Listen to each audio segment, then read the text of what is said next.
तो रघुपति राघव राजा राम पतित पावन सीताराम जी, गांधी जी यही गाना गाकर आंदोलन में लोगों को मतलब एक तरह से कहा जाए कि जोड़े रखते थे लोगों को। मतलब लोग क्या यार थोड़ा डिमोटिवेट ना हो जाए, ये सब ना हो जाए, इसलिए उनको मोटिवेट भी करते रहते थे, है ना।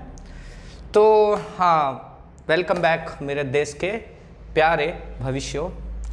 तो डिस्कशन किया था हमने नॉन कॉपरेशन मूवमेंट के बारे में लास्ट वीडियो में। क्यों गांधी जी ने नॉन कॉपरेशन मूवमेंट स्टार्ट किया, क्या कठिनाइयाँ आई स्टार्ट करने के पहले, उनको कैसे सॉर्ट आउट किया गया।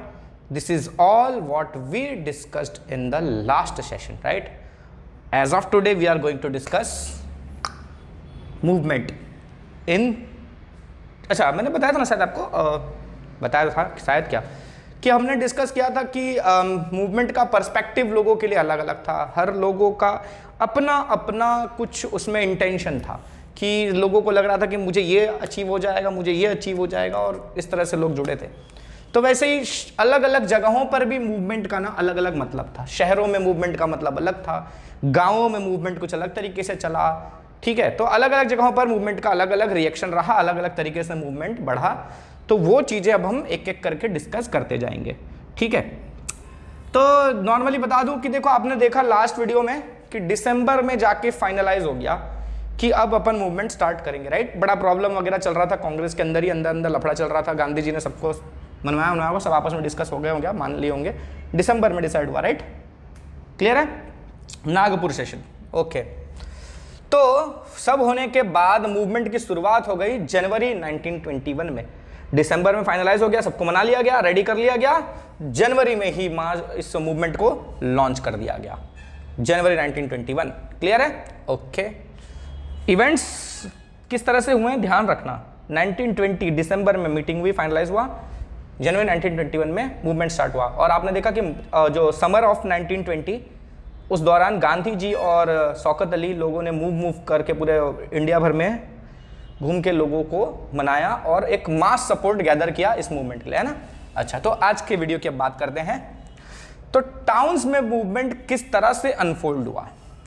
It started with middle class participation in the cities. इस क्वेश्चन को आपको ऐसे पूछा सकता है कि explain how non cooperation movement unfolded in the cities, what was the impact of non-cooperation movement in the cities, how the people in city participated in the non-cooperation movement, इस तरह की चीजें पूछी जाएंगी। compare the reasons for success and reasons of failures of non-cooperation movement in cities, cities में क्या क्या success रहा और क्या क्या फेलियर रहेगा, इनको कंपेयर करेंगे अपन। तो वो सारी चीजें भी इस तरह के क्वेश्चन में मतलब इस टॉपिक से पूछे जा सकते हैं, ये सारे क्वेश्चंस, बराबर है, ओके। तो डिस्कस करते हैं उसी को। It started with middle class participant. सबसे पहले मिडिल क्लास लोगों ने इसमें पार्टिसिपेट करना स्टार्ट किया, ठीक है। देखो, हर मामले में सबसे ज़्यादा तकलीफ मिडिल क्लास वालों को ही होती है ना।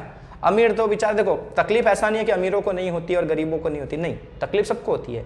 पर अमीर लोग जो होते हैं उनके पास पैसा है, तो वो चीज़ों के साथ कॉपरेट करना जानते हैं, कॉम्प्रोमाइज़ करना जान जाते हैं, है ना। बड़े बड़े राजा महाराजा नहीं थे क्या उस टाइम हमारे यहाँ देशों में, कुछ लड़ते थे और कुछ लोग बिंदास पढ़ रहे थे, हमको क्या लेना देना, अपना काम चल रहा है ना, ब्रिटिशर अपने को परेशान नहीं कर रहे ना, बस। तो इस तरह से शांति से पढ़ रहे थे लोग। तो अमीरों को ज़्यादा प्रॉब्लम नहीं थी, गरीब बेचारे वैसे ही उनको कुछ पता नहीं चलता है। तो बचा कौन, मिडिल क्लास। तो मिडिल क्लास लोग ही पार्टिसिपेट कर रहे थे स्टार्ट में, फिर धीरे धीरे और लोग जुड़े होंगे। Thousands left government controlled schools and colleges. जो गवर्नमेंट की चलाई जाने वाली स्कूलें थी, यानी ब्रिटिशर्स जो स्कूल्स और कॉलेजेस चलाते थे, उन स्कूल्स कॉलेजेस को कई बच्चों ने छोड़ दिया। सबने नहीं छोड़ दिया, पर मेजोरिटी बच्चों ने स्कूल्स कॉलेजेस छोड़ना शुरू कर दिया, नहीं पढ़ेंगे तुम्हारे स्कूल कॉलेज में। Headmasters and teachers resigned. बच्चों ने छोड़ा तो टीचर्स ने भी रिजाइन कर दिया, नहीं हम भी नहीं पढ़ाएंगे भाई, ठीक है। प्रिंसिपल्स वगैरह हो गए, हेडमास्टर्स मतलब जानते हो ना, हमारे गाँव में स्कूल में हेडमास्टर हैं वो मिश्रा जी। तो हेडमास्टर टीचर्स वगैरह ने रिजाइन करना शुरू कर दिया। Lawyers gave up their legal practices. जो लॉयर्स वगैरह थे, जो कोर्ट्स वगैरह में काम करते थे, लोगों ने भी लीगल एक्टिविटीज़ करना बंद कर दिया कि हम कोई लीगल प्रैक्टिस नहीं करेंगे। Council elections are boycotted in most provinces except Madras. Madras के अलावा लगभग हर हिस्से में काउंसिल इलेक्शंस को बॉयकॉट कर दिया गया। और आपको याद हो तो पिछले वीडियो में हमने डिस्कस किया था कि ये काउंसिल इलेक्शंस का ही मुद्दा था जिसकी वजह से कांग्रेस के अंदर अंदर झगड़ा हुआ था, है ना। कुछ लोग चाहते थे काउंसिल इलेक्शंस में पार्टिसिपेट करना, कुछ लोग उसे बॉयकॉट करना चाहते थे, इसी को लेकर झगड़ा था, है ना। तो वही काउंसिल इलेक्शंस पर बात बन गई। ज्यादातर हिस्सों में काउंसिल इलेक्शंस को बॉयकॉट किया गया, ठीक है, इंडियंस ने बॉयकॉट कर दिया। लेकिन मद्रास में ऐसा नहीं हुआ। मद्रास में एक पार्टी थी द जस्टिस पार्टी, मैंने आपको बताया ना, सिर्फ कांग्रेस ही उस टाइम नहीं थी, और भी छोटी छोटी पार्टियां कुछ थी, बन गई थी, ठीक है। सबका अपना अपना कुछ ना कुछ मोटिव था, है ना, सबका अपना मोटिव था। कांग्रेस का, जस्टिस पार्टी का, और भी आगे पढ़ोगे तो इन पार्टियों का अपना अपना मोटिव था। तो वैसे ही जस्टिस पार्टी जो थी वो नॉन ब्राह्मण्स की पार्टी थी, उसमें कोई ब्राह्मण नहीं थे। जो नॉन ब्राह्मण लोग थे वो लोग थे उस पार्टी में। उन लोगों ने क्यों नहीं बॉयकॉट किया इलेक्शन का, उन लोगों ने क्यों पार्टिसिपेट किया इलेक्शन में? क्योंकि इनका ऐसा मानना था कि हम यहाँ इलेक्शन जीतेंगे, यहाँ हमको काउंसिल में जगह मिलेगी तो हमारे पास कुछ पावर्स आ जाएंगी जो नॉर्मली सिर्फ ब्राह्मण्स को मिलती हैं, ठीक है, ब्राह्मण्स को ही पावर मिलती रही हैं।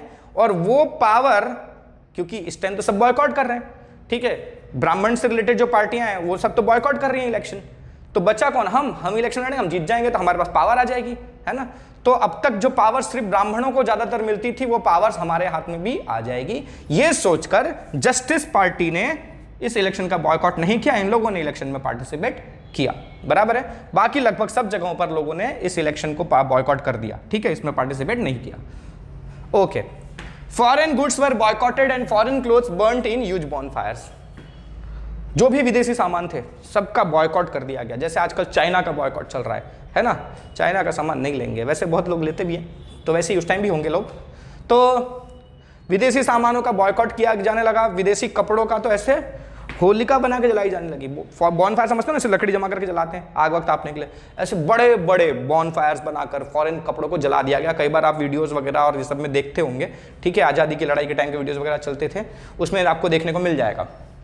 ये सब था गांधी जी का असर।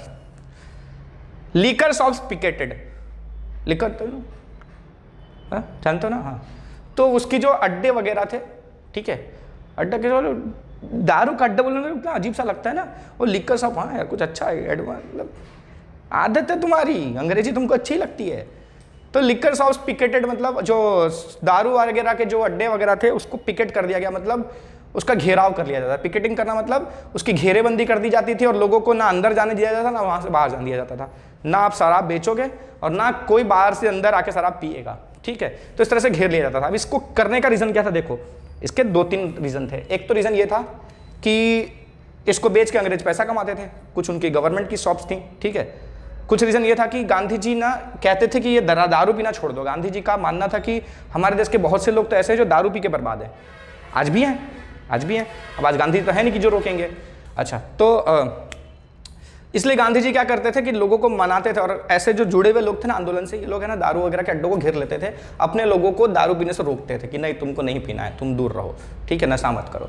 तो इन सब वजहों से भी और साथ ही साथ अंग्रेजों की कमाई रोकने के लिए भी लीकर शॉप्स को घेर लिया जाता था और लोगों को आने जाने से रोका जाता था। दैट इज पिकेटिंग, ठीक है। अच्छा, the import of foreign clothes halved between 1921 and 1922। तो देखो 1921 में मूवमेंट स्टार्ट हुआ, 1921 से लेकर 1922 के बीच में जो फॉरेन क्लोथ्स का इंपोर्ट था, जो विदेशों से आने वाला कपड़ा था, उसका इंपोर्ट ऑलमोस्ट आधा हो गया। सोचने वाली बात है, कितना जबरदस्त असर था गांधी जी का, झटका लग गया होगा अंग्रेजों को।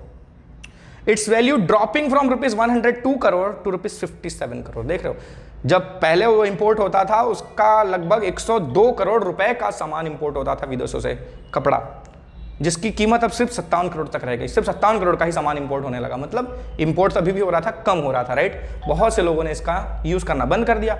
जब यूज़ करना बंद कर दिया तो जो लोग लाकर बेचते थे वो लोग ने लाना ही बंद कर दिया। भाई अपन बिकेगा ही नहीं तो अपन क्यों लाएं, है ना। तो वैसा ही है। In many places, merchants and traders refused to trade in foreign goods and finance foreign trade. वही बात हो गई, जब लोगों ने विदेशी सामान का यूज ही करना बंद कर दिया कि हम नहीं यूज करेंगे, नुकसान होने लगेगा ना ट्रेडर्स को, तो ट्रेडर्स ने भी यूज करना बंद कर दिया। कुछ लोगों ने पेट्रियोटिकली कि नहीं गांधी जी ने बोला है तो हम भी आंदोलन से जुड़ेंगे, हम विदेशी सामान खरीदेंगे ही नहीं, ठीक है। तो वो उनका अपना एक वो था, देश के प्रति लगाव था, देश के लिए भावना थी, तो उन लोगों ने उस वजह से बंद कर दिया। कई लोगों ने इस वजह से बंद कर दिया कि यार ला के भी कोई फायदा नहीं है, लोग खरीदेंगे नहीं, नुकसान हो रहा है। तो इस वजह से जो विदेशों से आने वाला सामान था जिस उसका ट्रेडिंग जो लोग करते थे, जो उसके ट्रेडर्स थे, मर्चेंट्स थे, उन्होंने उसकी ट्रेडिंग बंद कर दी और साथ ही साथ फॉरेन ट्रेड में इन्वेस्ट करना, पैसा लगाना बंद कर दिया। ठीक है, अब ये जो विदेशों से सामान ला के बेच रहे हैं, इनको भी इन्वेस्टमेंट चाहिए रहता होगा, तो कुछ लोग इसके ऊपर पैसा इन्वेस्ट करते थे, तो उन लोगों ने भी इनमें पैसा इन्वेस्ट करना बंद कर दिया। मतलब फाइनेंस एक्टिविटीज इस तरह की रोक दी गई। अब ये सारी चीजें हुई तो production of Indian textile mills and handlooms went up. तो जो इंडियन लोगों की टेक्सटाइल थी, जो इंडियन कपड़े बनाते थे या हैंडलूम्स बनाते थे, हैंडलूम्स में सब कुछ आता है, शॉल वगैरह ये सब आपका चद्दर वगैरह सब हैंडलूम में आता है। तो ये सारी चीजें जो हैं, इसको इंडियन कंपनीज का जो था प्रोडक्शन वो बढ़ गया। ठीक है, जाहिर सी बात है, लोगों ने विदेशी सामान यूज करना बंद कर दिया और स्वदेशी को इंपॉर्टेंस देने लग गए, तो स्वदेशी कंपनियां जो थी इनके प्रोडक्शंस बहुत तेजी से बढ़ गए। ठीक है, तो ये तो रहे सक्सेसेस, ठीक है, कि इतना जबरदस्त असर आपको देखने को मिला, लेकिन फिर भी हम तुरंत थोड़ी ना आजाद हुए, कुछ तो प्रॉब्लम हुई, यहां भी आंदोलन में कुछ गड़बड़ी हुई होगी। तो आंदोलन के ड्रॉबैक्स क्या हैं, मतलब ड्रॉबैक्स तो नहीं बोलूंगा मैं, कि आंदोलन में क्या ऐसा हुआ कि ये आंदोलन फिर शहरों में उतना सक्सेसफुल नहीं रहा, धीरे धीरे जाके खत्म हो गया, क्यों? ठीक है, ये तो उसके फायदे देखे आपने, ठीक है, कि इतना फायदा हुआ, लेकिन उस आंदोलन को बाद में जाकर वो आंदोलन फेल क्यों हुआ उन जगहों पर, सिटीज में, वो देखते हैं। ठीक है, तो क्यों मूवमेंट फेल हुआ सिटीज में वो देख लेते हैं अपन। Khadi cloth was often expensive than mass produce mill cloth. जो मील में बनने वाले कपड़े थे, जो अंग्रेज बनाते थे, ठीक है, उसके कंपैरिजन में जो खादी के कपड़े थे वो बहुत महंगे थे। और आज भी आप खादी के कपड़े देखोगे ना, तो खादी के कपड़े महंगे ही आते हैं, क्योंकि वो पूरा प्योर कॉटन से बना हुआ रहता है ना। तो एक तो पहली बात वो, ऊपर से उसकी प्रोसेसिंग वगैरह थोड़ी महंगी पड़ती है। मील में क्या होता है ना, एट अ टाइम एक मशीन ज़्यादा कपड़े बनाती है, तो प्रोडक्शन का कॉस्ट सस्ता पड़ता है, इस वजह से वो कपड़े सस्ते होते हैं। तो अंग्रेजों का जो कपड़ा था वो सस्ता था एज कम्पेयर टू खादी कुछ मामलों में। तो इसीलिए जो गरीब लोग थे वो खादी कपड़े खरीद नहीं सकते थे। गांधी जी का आंदोलन था कि भाई आप स्वदेशी अपनाओ, खादी कपड़े पहनो, लेकिन खादी कपड़ों का प्रॉब्लम यह था कि वो महंगा था, तो गरीब लोग उस कपड़ों को नहीं पहन सकते थे, नहीं खरीद सकते थे। ठीक है, तो इस वजह से जो गरीब लोग थे उन्होंने भाई वो फॉरेन क्लोथ्स का खरीदना चालू रखा। ठीक है, और धीरे धीरे जो कुछ लोग स्टार्टिंग में माने भी होंगे कि चलो हम खादी खरीदेंगे, फिर देखा होगा कि इकोनॉमिक कंडीशन खराब है तो हम लोग नहीं अफोर्ड कर सकते, तो वापस वो लोग ने फॉरेन क्लोथ्स खरीदना शुरू कर दिया। तो क्लोथ्स का जो बॉयकॉट हुआ था वो तो धीरे धीरे खत्म होने लग गया। फिर क्या हुआ, अब जो इंस्टीट्यूशंस छोड़ दिए गए थे, है ना, स्कूल्स कॉलेजेस छोड़ दी थी लोगों ने, गवर्नमेंट के जो लॉयर्स जो थे उन्होंने लॉ का प्रैक्टिसिंग करना छोड़ दिया था। अब ये सब छोड़ तो देंगे, लेकिन प्रॉब्लम ये है कि इसके बगल में दूसरा इंस्टीट्यूट भी तो चाहिए। मतलब फॉर एग्जांपल अगर किसी बच्चे ने स्कूल छोड़ दिया कि गवर्नमेंट स्कूल में नहीं जाना है, अंग्रेजों के स्कूल नहीं जाना है, तो उसके बदले में एक दूसरी स्कूल तो नहीं चाहिए जहां वो पढ़ सके। अगर वो ऐसे सब छोड़ देगा तो पढ़ाई भी नहीं कर पाएगा, एजुकेशन पा ही नहीं पाएगा। तो ये एक प्रॉब्लम था कि उसके अल्टरनेटिव में एक इंस्टीट्यूशन चाहिए जो इंडियन हो, है ना। अंग्रेजों का छोड़ेंगे तो हमको इंडियन इंस्टीट्यूट चाहिए जहां पर हम पढ़ सकें। टीचरों का भी यही था कि हम जॉब छोड़ देंगे, छोड़ तो दिया, कुछ दिन चला, लेकिन अभी घर का खर्चा कैसे चलेगा, सैलरी वगैरह नहीं आएगी, फिर कैसे काम चलेगा आगे। तो उनके लिए भी अल्टरनेट इंस्टीट्यूट चाहिए था कि कुछ कॉलेज या जो भी स्कूल है इंडियन हो तो हम वहाँ काम कर सकें, गवर्नमेंट में हमको करना नहीं है। साथ ही साथ वकीलों का भी यही प्रॉब्लम था। तो प्रॉब्लम ये थी कि भाई उसके अल्टरनेटिव गवर्नमेंट यानी ब्रिटिशर्स के इंस्टीट्यूट्स के अल्टरनेशन में एक इंडियन इंस्टीट्यूट होनी चाहिए, लेकिन इंडियन इंस्टीट्यूट्स जो थी वो बन तो रही थी बट बहुत स्लो प्रोसेस था। अब भाई जाहिर सी बात है, वो अंग्रेजों ने इतने साल से, ठीक है, अभी गांधी जी ने अभी लोगों के अंदर जान भरी, ठीक है, तो लोग जगे कि हाँ हमको ये करना है। पहले लोगों ने नहीं रियलाइज़ किया, रियलाइज़ करते भी होंगे तो कोई बड़ा लीडर नहीं मिलता होगा। तो गांधी जी ने सबको जगाया, लोगों ने लगा कि हमको करना चाहिए, लेकिन अब एट अ टाइम तुरंत तो ये सब हो नहीं पाएगा।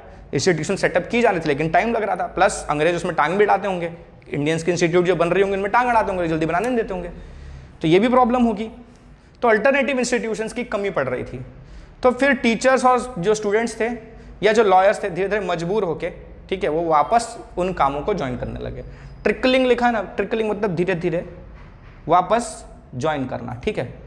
ट्रिकलिंग मतलब बूंद बूंद पानी गिरता है ना, उसको बोलते हैं ट्रिकलिंग। वैसे तो वही है कि टीचर्स और जो स्टूडेंट्स थे वो लोग वापस से धीरे धीरे थोड़ा थोड़े करके, आज मैं जा रहा हूँ कल वो जाएगा तो ये जाएगा, धीरे धीरे जाके लोगों ने कॉलेजेस इंस्टीट्यूट जो भी थे अंग्रेजों के गवर्नमेंट के, वो लोगों ने धीरे धीरे ज्वाइन करना स्टार्ट कर दिया। तो इसकी वजह से मूवमेंट कमजोर पड़ने लग गया, है ना। फिर लॉयर्स लोग भी थे, उन लोग ने भी फिर धीरे धीरे कोर्ट्स वगैरह में वापस से काम करना शुरू कर दिया। तो यहाँ से मूवमेंट पूरा कमजोर पड़ गया, क्योंकि जिनके दम पर गांधी जी ने मूवमेंट खड़ा किया था, सबको अपने मूवमेंट से जोड़ा था, वो लोग को अल्टरनेटिव नहीं मिल रहा था, लोग कमज़ोर पड़ रहे थे, और फिर धीरे धीरे लोग आंदोलन से अलग होके चले गए, शहरों में आंदोलन कमज़ोर पड़ गया। तो कुछ इस तरह से मूवमेंट कमज़ोर पड़ गया, बहुत गलत हुआ, ऑप्शंस नहीं थे लोगों के पास, लोग कमज़ोर थे, गरीब थे, मजबूर थे, इस वजह से ये सब हुआ। अगर शुरू से ही लोगों ने सोचा होता, इंस्टीट्यूट्स थोड़ी स्ट्रांग खड़ी की होती, तो शायद ये चीज़ नहीं होती, है ना। गांधी जी का इंटेंशन तो अच्छा था, बट रिजल्ट नहीं मिले, है ना। कोई बात नहीं, आगे। और ये तो शहरों की बात हो गई, और जगहों पर क्या क्या असर हुआ इस मूवमेंट का, कैसे मूवमेंट चला कि फेल हो गया, क्या हुआ, वो डिस्कस करेंगे अपन अगले वीडियो में। तब तक के लिए रघुपति राघव राजा राम, पतित पावन सीताराम। जय हिंद।